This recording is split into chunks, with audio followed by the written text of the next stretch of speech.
Hello, everyone, and welcome to Everyday Differences, Episode 2. Today, my guest is Tony Toth, and just a heads up, there are some issues with the video lagging and then catching back up to itself. That's because I had to do it over the internet because Tony lives in Orange County, California, and I live in Ohio. Hopefully you'll be able to look past that and really enjoy the interview because I think you will love it. Alright, I'll catch you on the end of the video. Bye. Hello and welcome to Everyday Differences. Today I am here with my guest, Mr. Tony Toth. Please introduce yourself to everybody watching at home. Well, hello, Justin. Hello, everybody. Greetings from Orange County, California. I'm an Ohio native, living in Southern California now since 1987. Enjoying the sun out here and wishing everyone the best back there in the cold weather. Where did you go to college? Cleveland State University, as well as Kent State University, before moving out to California in 1987. Awesome. Both local Ohio schools, both great schools. Now, I do have to ask, what is your craziest college memory? I dyed my hair blonde on sides and had a mohawk, and my mom had to drop me off at Burder Hall at Kent State University, and she was so embarrassed about my new look that she wouldn't come into the dorm. She dropped me at the curb. That is absolutely fantastic. I'm going to have to get some pictures of that. I really hope there are. I think I might have one or two. Yes! Oh, please send those to me if you can. That is amazing. I'm trying to picture you right now. I can't even. I can't even. Well, the whole family, my mother, grandmother, everybody was horrified. But I was clairvoyant enough to know at the time that it was probably the only time in my life that I could have done that. Tony, what makes you different from the people around you? Oh, that's a great question. I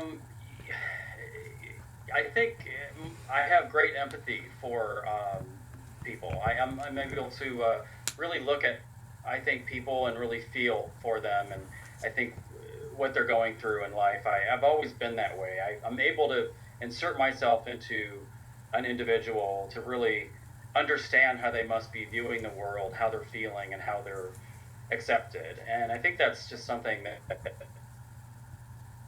I was born with, and it's just something that I didn't really realize until later in life that I had that ability to do that. That's fantastic. I think that's probably what makes me more different from most people than anything. That's something that you should be very, very proud of, is being able to step into somebody else's shoes and just really be good with who they are. What is the thing you've done in your life that you are the most proud of? I think the thing that I'm most proud of is moving to California back in 1987 with probably no more than $500 at the time. Driving across country in a 1976 Toyota Corolla with no plan, just leaving and heading to the West Coast for the sun, the sand, and the surf. I think was the most courageous thing that I've ever done, and it's something I'm proud of. I do have to ask, did you have the hair at that point, the multicolored hair when you moved out to California? Oh no, that was short-lived, trust me. Darn. My mother and grandmother didn't let me have that hair too long. That is a shame. That is a definite shame. If you could go back to your 16-year-old self and give one piece of advice, what would that piece of advice be? That's another great question. Probably not to be so sensitive. I think I was a very sensitive 16-year-old. Again, playing into my empathetic person, the way that I'm genetically wired, I think. But I had a tumultuous childhood. My parents were divorced, so that made me feel, a bit different than the other kids at school. So I think I would tell myself not to take everything so hard, to enjoy your youth a little. And now to the very, very fun part.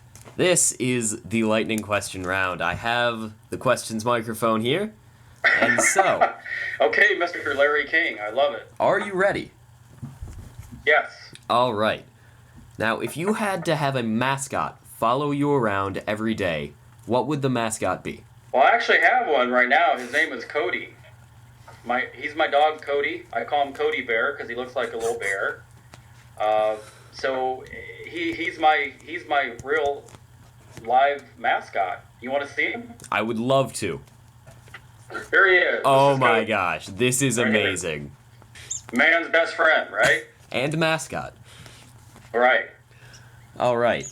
If you were to create one flavor of ice cream, what would it be? It would have to have just globs of peanut butter in it, and dark chocolate, and maybe some raw cookie dough mixed in. Ooh. And what Peanut would butter cookie dough. what would you call this ice cream? Tony's Mound of Pleasure.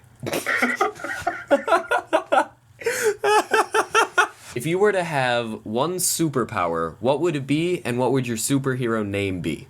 I think a good superhero name would be Tiger T, and I would eliminate the world of disease. Oh, very good. Very good. I'm very tempted to just put your head on, like, Superman going like that and just, like, replace the S with a T. Right? I'm gonna do it. I'm gonna do it. That's gonna be the thumbnail. Every week, the weekly conversation is something that people can comment down below and answer, but I would like to get your take. And this week's weekly conversation is, what is your favorite way to make somebody smile? I think for me, it's probably saying something nice to them, being kind. Well, ladies and gentlemen, our guest this week has been Mr. Tony Toth, Tiger T, as we now know him. Tony, I want to say thank you for giving the time to be on my show. I really appreciate it. Hi again. I hope you enjoyed this week's interview with our guest, Tony Toth. I know I had a great time. As always, don't forget to like the video, subscribe to my channel, and of course get in on the weekly conversation. This week's, it's what's your favorite way to make someone smile. I can't wait to hear what you have to say. As always, reach out to me on Facebook. Links will be in the description. Follow me on Twitter and Instagram. Never forget to embrace your differences, and I'll see you next week.